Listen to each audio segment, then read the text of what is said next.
I'm totally that person that, like, I'm so creative that I get excited about one idea and I really have to keep myself grounded. So this organization definitely helps me.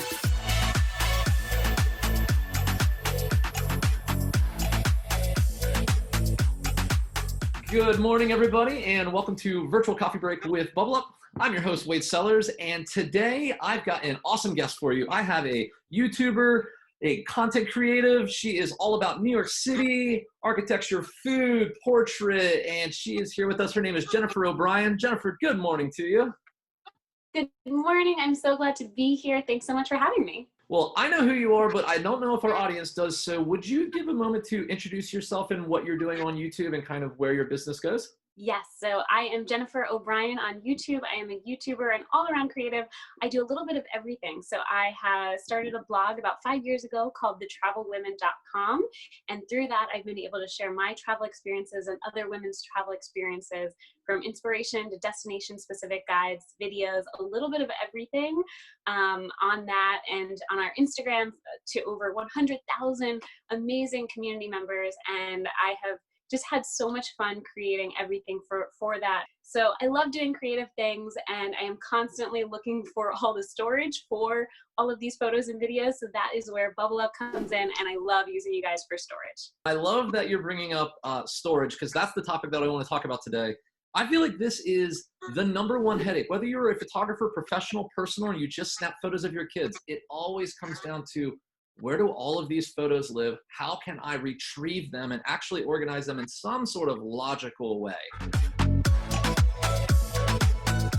It's really cool that you use Bublup for this, because I would love to attack this topic and talk to you a little bit more in depth, so maybe the people watching can understand kind of how to leverage this as well and how to really take advantage of a tool like this when it comes to organizing all of this media.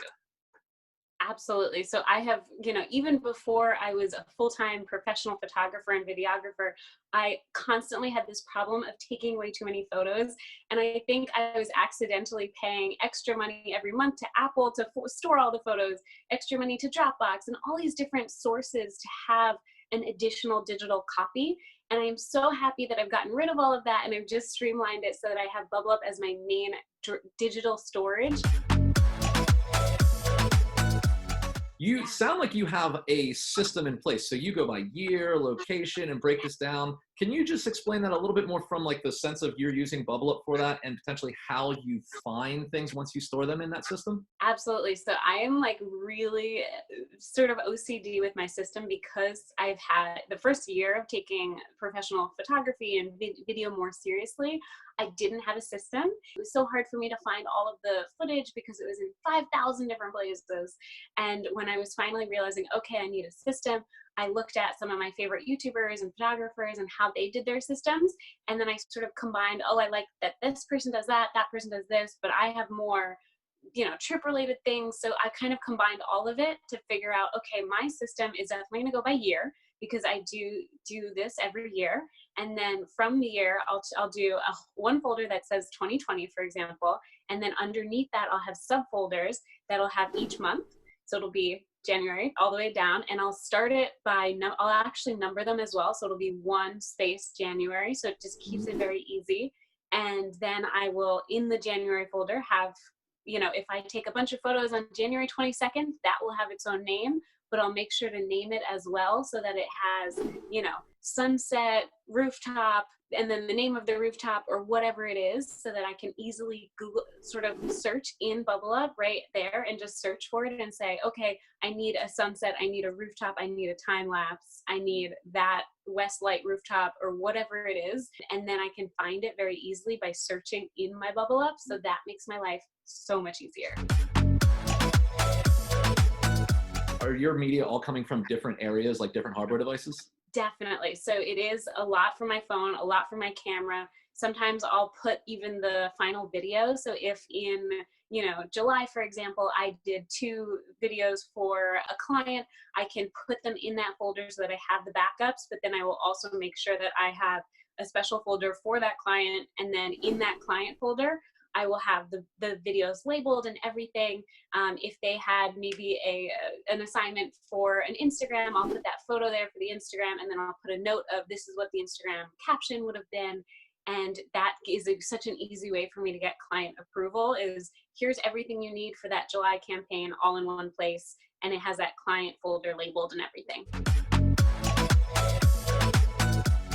That's great. I wanted to ask you about that. I was curious on the client side. Do you invite them into a group folder? Do you roll this up and give that to them? How do you present it? So I've rolled it up and given it to them in that way, but I also feel like it just is kind of nice and collaborative when I can invite them directly to the folder. We can participate together. I explain to them this is free. It's so easy. Join it, and then you and I can go back and forth. You can comment something, and then I can directly comment back because I get the notification on my phone. So it's just so easy. I have one folder which I will share with new clients, which has my media kit, my rate card, even my introductory video from 2019 where it shows, oh, look at me, I do live video, I do edited, these different types of video, cinemagraphs, everything, VFX, and it's all in one video. So I have like a video link, I have a PDF, I have a JPEG, all sorts of different files in one folder so that it is easy to share with a client. The other thing you brought up there is almost like it's your pitch deck or your portfolio. I've had a few interviews now, and we've talked about this ability to put things into folders, roll them up, and it becomes a client deliverable that is your portfolio piece, your pitch deck. And it seems like you're doing the same thing as well. Yeah, it's constantly changing. So it's so easy when I can just easily roll it up with new different pieces. I'm constantly adding and updating. It just makes it easier to roll it up. When it comes to file organization and presenting this and putting it all down, do you have maybe one more takeaway that we could really learn from you when it comes to how you are actually navigating and storing all these files? My other thing that I do, not just for the files, but as I'm preparing a video for YouTube right now, I'm actually working on 9 videos for a client. So I'm like really excited about this project, but Wow. it is, I know it's like so many at once that I really have to be extra organized.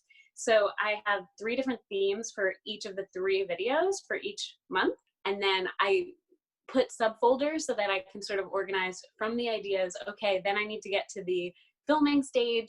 What do I need to film? What are the extra B-roll? I have a whole folder for B-roll, things that I can put on top to make it more interesting because I'm filming from home.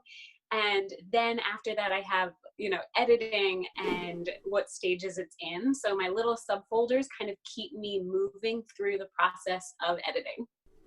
That's fantastic. I love how deep you think about this, and you're really thinking about organization, efficiency, and being able to get things and put them into the right spot so that you can tell your story fast, efficiently, and get it to the client.